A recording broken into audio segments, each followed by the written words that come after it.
es la cola de la orca. It didn't match anything known to be human.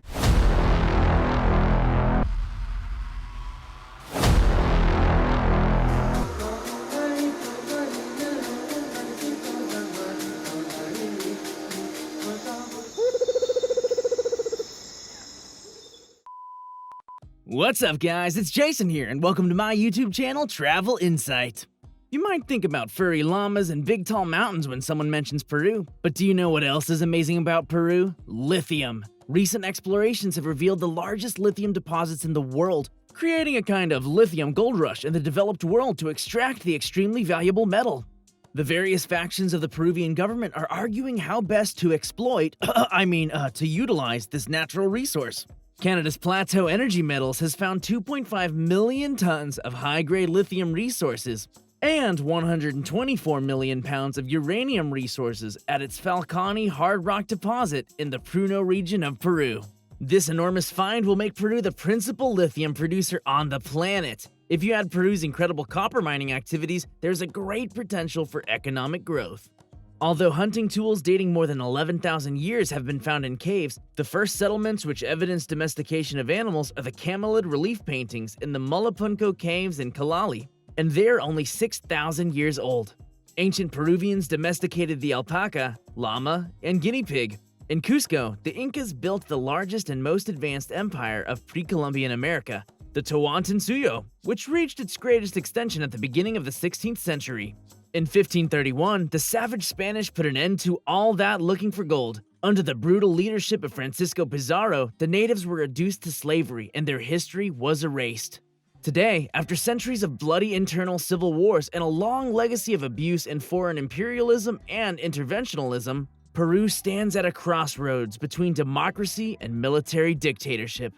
But Peru also remains as the undisputed cradle of pre-Hispanic civilization. And it is without a doubt a land of magic, full of some of the most curious mysteries in all of history. History's mysteries, if you will. So let us take a look at some of the most interesting mysteries of Peru that led us to the past and future of this amazing country. Don't worry, this is different from my usual Rise and Fall series. Peru is on the dramatic rise and rise again now. But first, if you wouldn't mind just tapping that like button for the YouTube algorithm, I would really appreciate it. The more engagement a video like this gets, the more likely the YouTube algorithm is to push it out for more people to enjoy. And as this is a brand new channel I started this year, it helps me out and it's free to do. I respond to all comments and feedback. If you like llamas, be sure to subscribe and hit that notification bell for new videos each week. Thanks for doing that, and now let's continue on with the top 8 amazing wonders of Peru. Number 1. The Cusco Coneheads. Cusco! Me! What's his name? Cusco! Sorry, my Emperor's New Groove just came out right there. Ha! Boom, baby! It's not a secret that there are thousands of elongated heads all over the world in museums around the world, but the largest find of these strange cone heads all come from the same graveyard in Cusco, in a region known as Shango, and the discovery was made in the late 1920s, but then conveniently forgotten by academia and explained away as ritual cranial deformation, a well-known practice done all over the world by a variety of people from Africans to Mongolians. However, recent investigations by researchers such as Brian Forrester reveal an entirely different story. The skulls found in Peru belonged to a now extinct human race, and they were ginger blonde hair and pale-skinned. Ancient aliens, or just weird extinct humans, it matters not. DNA studies reveal that these skulls, many of which were supposed to have disappeared around 3,000 years ago, are not even remotely related to current human populations. And even more interesting, they have DNA that does not match any human or hominid known in our planet. There were certain segments of the DNA that didn't match anything known to be human. That extraterrestrials walked on Earth right among us.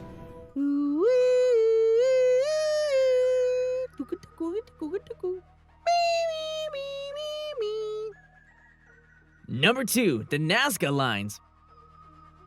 Alien conehead people are not the only oddity that points to ancient aliens living in Peru thousands of years ago.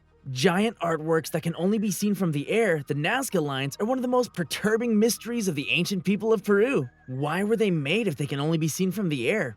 As recently as 2019, a group of Japanese investigators found 143 new figures, including humans And get this, dinosaurs, or fat llamas that look like a brontosaurus.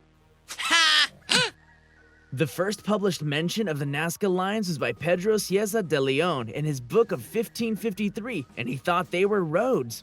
But now, after centuries of investigation, the mystery of their creation has only gotten deeper. Un fragmento de cerámica que usualmente se encuentran en muchas partes en los geoglifos. Number 3. Machu Picchu. Sadly, this site is not the work of aliens. It's the work of Emperor Pachacuti, a 15th century monarch who ruled over the Incan Empire. It was built principally as a private residence for the emperor and his court. It is perhaps one of the most amazing feats of architectural past, present, or future. Farming in Machu Picchu was done in terraces with a clever hydration system that still amazes modern investigators. In 1983, UNESCO declared Machu Picchu a World Heritage Site.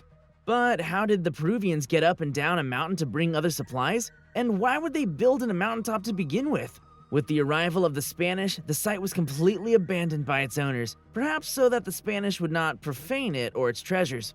The plan worked, and the Spanish did not pay any attention to Machu Picchu, which means something like place for chewing cocoa leaves. So we actually do have some idea of what those crazy natives were doing up there.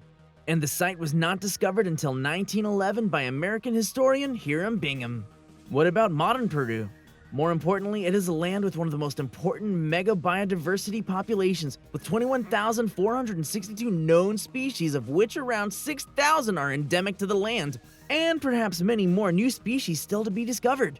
Few countries have as many native species, and scientists are still trying to classify and study all of them. With 1.28 million square kilometers, Peru is the 19th largest country in the world and the 3rd largest in South America. It is home to 33 million souls, 97% of whom are staunch Catholics. Number 4. The people. Peru is strongly multi-ethnic, with various migrations in pre-Hispanic times, and then followed by various waves of European migrations and African slaves who were freed in 1854, shortly after Peru gained her independence from Spain in 1821. Chinese and Japanese workers arrived after 1850, creating the largest Asian population in South America. Fascinatingly, there are still 15 uncontacted Amerindian indigenous tribes living in the Peruvian Amazon who live in voluntary isolation from the modern world. The official languages in Peru are Spanish, which is spoken by 83% of the population, Quechua, which is spoken by around 13%, and the rest of minority indigenous languages, which represent the rest of the natives and are spoken mostly in local autonomous native zones. As mentioned previously, Roman Catholicism is the official religion, and it is mandated in all schools, although lately it has been losing adepts to the Protestants. Number 5. Agriculture. Peru has the largest variety of potatoes in the world, with over 3,000 species known. The New World exported potatoes, tomatoes, and maize to the Old World long ago. We have already spoken about the incredible biodiversity, but as far as farming goes, Peru is certainly an important producer of such goods as coffee, sugarcane, and cotton, which are some of Peru's most important exports. The wool from animals such as alpacas and llamas is also an important export product. There is immense pressure to convert Peru's forests into timber, but fortunately, Peru's leaders have seen that this does not happen for now. Peru is one of the few countries on the planet that has most of its forest reserves relatively untouched. Let's hope they keep it that way. And if they don't keep it that way, let's hope they install a Five Guys burgers and fries. Have you seen my video on Five Guys burgers? Make sure you watch it after this one. Or are you more of an In-N-Out person? Because I have a video for that too. What? You can't blame me for getting hungry. It's a perfect segue into number 6, food. The local cuisine is still strongly influenced by original pre-Hispanic dishes. The staples of the Peruvian diet are maize, potatoes, quinoa, and legumes. Perhaps the best worldwide known dish is the ceviche, a kind of marinated raw seafood dish which is the most popular in the country. Alpacas and guinea pigs are eaten in the mountain regions, but also beef, pork, and chicken, most of which is imported from other nations. There is a strong attraction for gastronomic tourism in Peru, principally because one of the main industries is the fishing industry, and the coasts are wonderful places to eat, and the native dishes are simply scrumptious, including papa rellena, stuffed potatoes, arroz tapado, covered rice, and pollo a la brasa, a kind of roasted chicken with Peruvian spices. If you go to Peru, don't come back without having tried their fried piranhas and roasted guinea pigs. And leave us a comment if you've ever had those kind of foods before. It's not exactly Five Guys or In-N-Out, but it's clear they're delicacies. Number 7. The Amazon.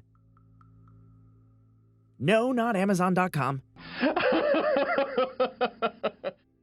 Try this sometime. Look at Google Maps and search all the rivers in the world. Quickly, it will become evident that the last really blue river around is the Amazon, with all the other great rivers like the Mississippi, the Volga, and the Ganges looking kind of a grayish-green, sickly polluted color. It is rather amazing and slightly disgusting when you realize that the Amazon is the last really clean river in the world, mostly thanks to the fact that it has not yet been destroyed and polluted by our so-called civilization. Peru shares the Amazon basin and for the most part is still intact. This allows for Peru to continue being the refuge for innumerable, irreplaceable species. Many scientists refer to the Amazon basin as the lungs of the world and rue political policies which endanger the Amazon in the same way as the rivers in Europe, Asia, and the United States have been endangered by man-made pollutants. The scientific importance of the Amazon basin cannot be overlooked for a variety of reasons, and the efforts to save the Amazon are ongoing from every corner of the world.